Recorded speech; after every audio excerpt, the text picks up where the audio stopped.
Et bonjour à tous, merci à vous d'être là pour cette nouvelle vidéo. Le mois de juillet venant de commencer, le milieu de l'année est officiellement passé. Il est donc temps de vous faire un bilan mi-année. C'est un tag que j'ai vu passer sur pas mal de vidéos YouTube et je me suis rappelé que l'année dernière je l'avais également fait. Donc je me suis dit pourquoi pas le refaire, ça serait l'occasion. Donc il est constitué de 10 questions qui concernent uniquement mes lectures et les livres. Donc je vous en parle tout de suite. La première question est ma meilleure lecture de 2022. À l'heure actuelle, ma meilleure lecture est Le plaisir de la peur de Franck Thillier, publié conjointement aux éditions Le Robert en collaboration avec le Feuve Édition. C'est un livre que j'ai lu il y a 2-3 mois, j'ai mis plein de post-it, voilà, sur les secrets d'écriture de l'auteur Franck Thillier, qui est un auteur de thriller polar que j'aime déjà beaucoup. Et grâce à ce livre, j'ai pu découvrir sa façon de construire ses intrigues, mais aussi comment il en est devenu à faire le métier d'écrivain et comment il choisit des couvertures entre autres de ses livres. Donc j'ai été très contente de découvrir tout ça, ça a été une très belle surprise, un beau coup de cœur. Dans cette collection il y a également Michel Bussy que j'ai acheté, que je vais lire bientôt. Et en octobre, Christelle Dabos sort un livre dans cette collection et j'ai très hâte de la découvrir parce que j'ai vraiment eu un coup de cœur pour ce livre et pour cette collection. La deuxième question est de parler de sa meilleure suite qu'on ait lue en 2022. Alors j'ai galéré, j'ai regardé, j'ai pas lu tant que ça de suite, j'ai dû lire quelques premiers tomes mais pas tant que ça de suite. Et mon choix s'est arrêté sur un indémodable, Harry Potter et la coupe de feu de J.K. Rowling aux éditions Folio Junior. En fait, je sais pas si vous avez déjà vu les autres vidéos que j'ai faites, mais je relis la saga que j'ai lue il y a plus de 20 ans.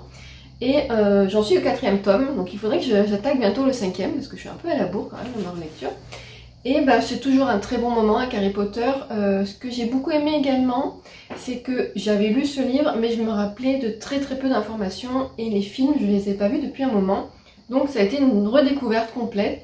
Je me rappelais juste, pour celui-ci, pour ceux qui l'ont lu ou qui ont vu les films, il se passe un drame par rapport à un personnage à la fin de celui-ci.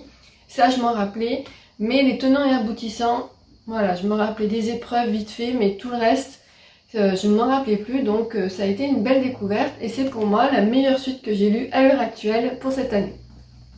La troisième question concerne une sortie 2022 qui vous tente. J'ai eu beaucoup de mal à décider, donc je veux vous en parler de deux, qui sont toutes les deux chez les éditions de Saxus. Le premier est Crescent City, tome 2 de Sarah Gimas, qui était prévu pour le 7 juillet, qui a été reporté pour le 18 août. Donc j'ai beaucoup aimé le premier tome, que j'ai vraiment adoré, même je dirais, que j'ai lu l'année dernière, il y a presque un an. Et j'ai hâte de découvrir du coup la suite des aventures de Bryce. Et le deuxième, c'est la suite de Serpent and Dove de Shelby Mahurin, que j'ai lu il y a 5-6 mois et que j'ai beaucoup aimé. Et la suite devait déjà sortir en juin, elle a été décalée. Normalement cet été, voilà. Je sais pas lequel j'attends le plus avec impatience, mais voilà, c'est les deux grosses sorties qui me font très envie pour 2022.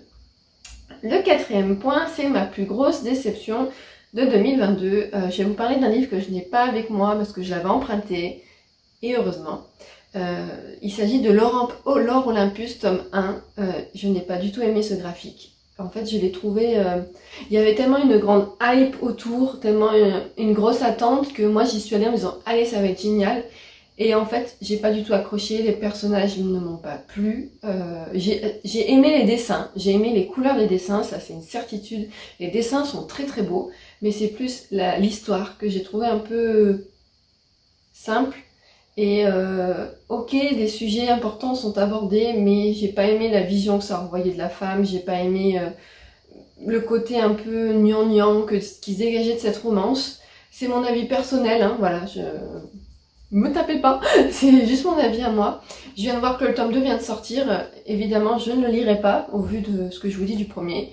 Mais voilà, ça a été une grosse déception parce que tout le monde m'en disait tellement de bien et tout que après peut-être que j'avais mis la barre trop haute, que j'aurais eu moins de retours comme ça, j'aurais été moins déçue. Mais voilà, les faits sont là, j'ai pas du tout accroché à ce tome. Le cinquième point est ma plus grosse surprise de 2022. Donc j'ai pas le livre sur moi parce que je l'ai prêté. Il s'agit de Vers la beauté de David Fuenquinos, que j'ai écouté sur Audiolib il y a 2 mois. En fait, ça a été une surprise dans le fait que quand j'ai commencé la lecture, l'écoute, je m'attendais à quelque chose d'un peu léger. parce qu'on suit un personnage principal qui s'appelle Antoine Duris, qui est professeur des Beaux-Arts à Lyon et qui, sur un coup de tête, nous semble-t-il, part devenir gardien de salle au musée du Quai d'Orsay à Paris. Et en fait, au début, on suit cette première partie, on le découvre, lui, arriver à Paris, prendre ses fonctions, et ben, dans son entourage, surtout sa sœur, personne ne comprend ce qui s'est passé, pourquoi il est parti aussi brusquement.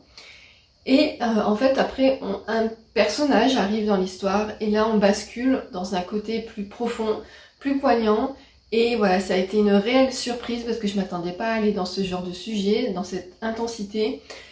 J'ai beaucoup aimé, je connais les écrits de David Fuenquinos, j'en ai déjà lu quelques-uns, et je crois qu'à l'heure actuelle, c'est mon préféré. Donc le 6e point est un nouvel auteur préféré. Alors je ne sais pas si je dirais jusqu'à dire préféré, mais c'est une auteure que j'aime beaucoup. Il s'agit de Mireille Calmel. J'ai lu récemment D'écume et de sang sur Jeanne de Belleville que j'ai beaucoup aimé. Et l'année dernière, j'ai lu la duologie La Louve Cathare que j'avais également bien aimé. Et en fait, je me rends compte que c'est une auteure dont j'ai envie de lire les autres livres parce que je trouve qu'elle aborde des aspects historiques, des parties de l'histoire très intéressantes et de manière simple et attrayante. Alors, à chaque fois, ces histoires, elles sont vraiment prenantes. On est à fond avec les personnages. On découvre une partie de l'histoire. Bon, bien sûr, c'est romancé, elle prend des libertés et tout, mais ça nous permet de découvrir des personnes. Et si nous, on veut plus se renseigner, on peut très bien le faire sur Internet ou quoi, pour savoir la vraie vie de ces personnages. Mais voilà, à chaque fois, je trouve qu'elle fait découvrir des personnes qui ont fait l'histoire, et surtout des femmes, et que c'est très intéressant. Ensuite, le 7e point est un personnage préféré. Alors, moi, mes 2 personnages préférés de tous les temps sont Lisbeth Salander et Hercule Poirot. Voilà, complètement opposés, mais voilà, c'est mes 2 préférés. Et donc là, je me suis dit, bon, c'est quand même des personnages que j'aime depuis longtemps, on va essayer d'en trouver un qui se dégage de mes lectures de 2022. Et du coup, complètement différent, j'avais envie de vous parler de Anne Shirley, qui fait partie de la série des Anne de Green Gables. C'est un livre que j'ai écouté il y a quelques temps en audio. Pareil, premier ressenti pas très positif. Anne m'énervait, elle m'agaçait, elle parlait beaucoup, c'était une personnage qui m'agaçait. Et en fait, au bout d'un moment, quand vous lisez le livre, vous vous attachez à cette gamine, vous la trouvez très gentille, très pleine d'imagination, et on a envie de découvrir la suite de sa vie. Donc voilà, ça a été mon nouveau personnage préféré. J'aime beaucoup Anne de Green Gables. J'ai trouvé attachante, et du coup, elle est attachante si je dirais. Mais voilà, c'était un personnage des livres classiques que je ne connaissais pas et ça a été une belle rencontre. Ensuite, le 8e point, un livre qui m'a fait pleurer. J'ai eu beaucoup de mal à trouver un livre qui est rentré dans cette catégorie parce que j'évite les livres qui font pleurer, on va pas se mentir. Hein. Je lis très peu de littérature contemporaine ou quoi, parce qu'il y a souvent des drames, c'est souvent très triste et j'ai pas envie de ça dans mes lectures. Donc j'ai cherché un livre qui m'avait ému, qui m'a presque fait pleurer, il me semble. Il s'agit de Changer l'eau des fleurs de Valérie Perrin, que m'a offert mon amie Lila il y a 2 ans pour mon anniversaire. Et lui aussi, je l'ai écouté via Audiolib. C'est un livre en fait que j'ai écouté parce qu'il me faisait peur. J'en entendais tellement de bien, tellement de bons retours que j'avais peur d'être déçue. Et je me suis dit, en audio, tu pourras l'apprécier autrement. Et c'est vrai, j'ai beaucoup aimé, ça a été une très belle découverte. J'ai beaucoup aimé l'histoire de la personnage principale qui est Violette Toussaint. Et la partie qui m'a vraiment touchée concerne une révélation sur sa fille, qui je pense a fait ça à tout le monde, donc sur Léonine. Et je me suis pris une claque quand j'ai entendu ce passage et j'ai été profondément touchée. Voilà, c'est un moment assez poignant qui fait qu'on comprend plein de choses après sur l'histoire de Violette et de son mari. Et voilà, ça a été... Alors, je sais plus s'il m'a fait pleurer. Avec l'audio, c'est compliqué. C'est un peu plus délicat, je trouve, quand un livre papier. Mais ce qui est sûr, c'est qu'il m'a énormément touchée. Ensuite, le 9e point, il s'agit d'un livre qui m'a rendu heureux. J'ai choisi ce livre-là par rapport au fait où c'est un livre qui m'a fait du bien, qui est positif, qui m'a fait voyager, qui m'a fait voir la vie un peu autrement. Il s'agit de Mange Prième d'Elizabeth Gilbert, que j'ai lu suite au conseil d'Estelle du conte Petite Lectrice, c'est un de ses livres préférés. Et je m'étais dit, allez, fonce, c'est un peu l'occasion de découvrir. Et j'ai beaucoup aimé ce livre parce que j'ai trouvé que le personnage principal, qui est autre que l'auteur, avait une vision de la vie assez positive. En fait, le début du livre commence assez mal pour elle, avec une prise de conscience assez violente. mais elle se ressaisit, elle va partir 1 an en voyage, donc 4 mois en Italie, 4 mois en Inde, 4 mois en Indonésie.